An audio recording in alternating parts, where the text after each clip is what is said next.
Eh bien, yo tout le monde, c'est le Sensei pour une nouvelle vidéo.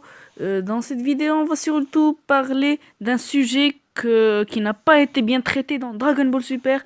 On va bien sûr parler de la fusion Gotenks, qui est pour moi le plus grand potentiel de tout Dragon Ball, plus que Gohan, plus que Freezer. Mon premier argument, il va être, je pense, il va pas être vraiment, comment dire, pas vraiment, comment dire, officiel, mais pour moi, ça va être un argument de taille. Mon premier argument, ça va être la force d'un demi-Saiyan, car il est dit que le demi-Saiyan a une puissance et un potentiel plus grand que le Saiyan pur. Donc pour moi, la fusion de deux demi-Saiyans qui sont Goten et Trunks, ça crée bien sûr une personne avec un potentiel deux fois plus grand. On peut voir ça comme ça. Il y en a aussi qui disent que ça va faire un Saiyan normal, donc ça va être le même potentiel que Goku et Vegeta. Et on pourrait aussi dire que s'il a le même potentiel que Goku et Vegeta, on peut dire que cette fusion, eh ben, elle pourrait avoir toutes les transformations de ces deux-là.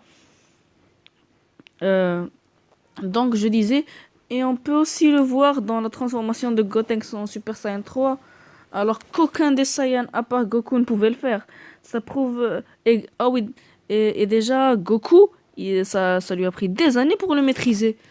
Ça nous prouve aussi donc l'immense potentiel de Gotenks. Euh, ce qui me plaît pas vraiment beaucoup, c'est que ce dernier n'a pas été mis en avant dans Dragon Ball Super, malgré sa force et son potentiel, contrairement à sa présence dans DBZ où il était un élément vraiment majeur pour la saga Boo. Et déjà, Gotenks pour moi ça reste un personnage que j'aime beaucoup, malgré ses plaisanteries, ça reste un peu comme Gogeta de Dragon Ball GT. Mais ces plaisanteries, pour moi, ça joue sur le charisme du personnage. Je l'aime bien, Gotenks. Et sa gaminerie aussi. Donc, eh bien voilà, je crois que cette vidéo arrive à son terme. C'était juste une petite vidéo où je vous donnais mon avis sur Gotenks et sa puissance. N'oubliez pas de lâcher votre petit pouce bleu, de vous abonner et d'activer les notifications pour ne rien rater de mes vidéos.